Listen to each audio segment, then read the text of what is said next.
माननीय मोदी जी ने दिया है 80 करोड़ गरीबों को रेशन।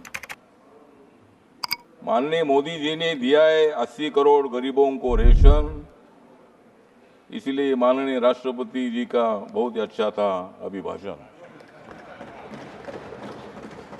मोदी जी कर रहे हैं मजबूत नेशन। मोदी जी कर रहे हैं मजबूत नेशन, इसलिए मैं यह दे रहा हूं आपके सामने मेरा भाषण।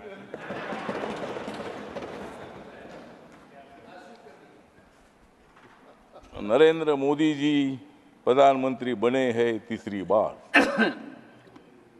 क्योंकि कांग्रेस और इंडिया आघाड़ी की हो गई है हार।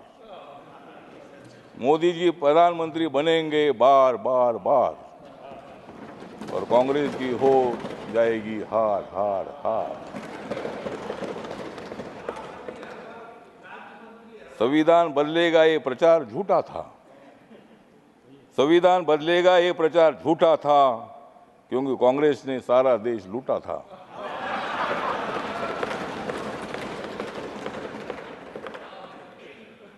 राहुल गांधी का प्रधानमंत्री बनने का सपना 4 जून को टूटा था। सर जी, मैंने इतना ही बोला था कि सपना तो हर आदमी का होता है, ऑनरेबल मिनिस्टर होना चाहिए।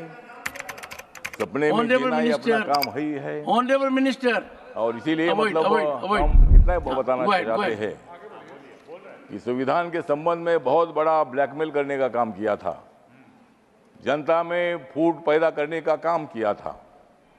जिन लोगों को जेल में डाला था ये सब लोग एक साथ आए थे। हमारे संजय जी है, संजय जी, हमने आपको जेल में नहीं डाला था। नहीं, हमने नहीं डाला था, ईडी ने डाला था। आपके बारे में आदर है। अन्ना हजारे जी हमारे महाराष्ट्र से आते हैं। अन्ना हजारे साहब के साथ मेरे संबंध बहुत अच्छे हैं। अरविंद केजरीवाल जी उनके आंदोलन से आगे आए हैं और भ्रष्टाचार के खिलाफ आपने आवाज उठाई है। आम आदमी पार्टी है, आप पार्टी है, आपने काम अच्छा किया था, लेकिन थोड़ी गड़बड़ हो गई, इसीलिए ऐसा हो गया। अब तो इसीलिए ठीक बात है। तो इसीलिए हमारा कहना इतना ही है कि संविधान के बारे में बाबा साहब अम्बेडकर जी ने संविधान लिखा है। जिस बाबा साहब अम्बेडकर जी ने संविधान लिखा, आज बाबा साहब का नाम लिया जाता है, संविधान का किताब दिखाया जाता है।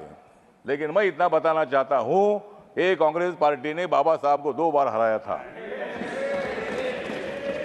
1952 में मुंबई में लौगलो मतदार संघ से बाबा साहब को हराया था।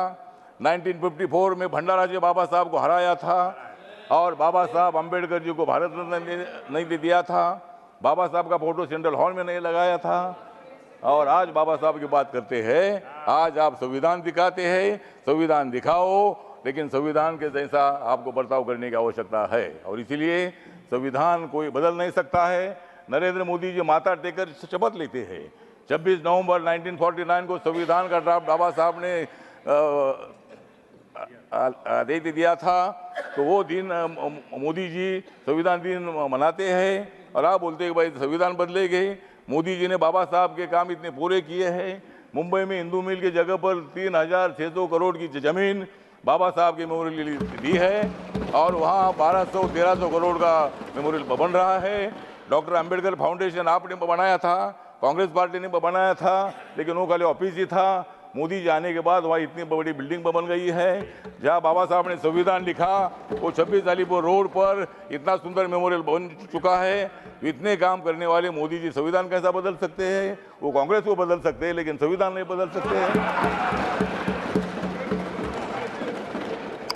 तो संविधान बदलना इतनी मामूली काम नहीं है, और उसमें अमेंडमेंट करना इसका मतलब संविधान बदलना नहीं है। बाबा साहब अम्बेडकर जी ने संविधान सभा ने ही अमेंडमेंट करने का अधिकार पार्लियामेंट को दे दिया है। और जब भी मतलब नया कानून बनाना होता है, पुराने कानून में कोई मतलब अमेंडमेंट होती है, वो अधिकार पूरा अपने को होता है। और इसीलिए मुझे लगता है वो संविधान बदलना ऐसा हम नहीं बोलते हैं, लेकिन आप लोग इसी तरह का काम प्रचार कर रहे हैं। सब इतने नेता मोदी जी को हराने के लिए इकट्ठा आए हैं, लेकिन तुम मोदी जी को हरा नहीं सकते हैं। मैं मोदी जी के साथ हूँ।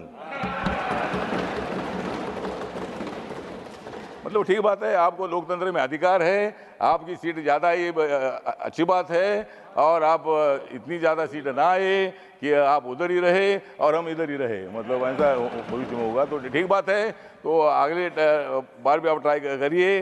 लेकिन आज जो राष्ट्रपति का अभिभाषण है, इसका मेरी जो रिपब्लिकन पार्टी ऑफ इंडिया है, बाबा साहब अम्बेडकर जी की स्थापित हुई पार्टी है, इस पार्टी की तरफ से मैं मतलब इस अभिभाषण का सपोर्ट करता हूं। और अपोजिशन को इतना बताना चाहता हूं कि मोदी जी स्ट्रांग नेता है, मोदी जी मजबूत नेता है, मोदी जी के साथ इतने हमारे लोग हैं, और तुम कितनी भी कोशिश करो लेकिन मोदी जी हारेंगे नहीं, वो तुमको हराएंगे।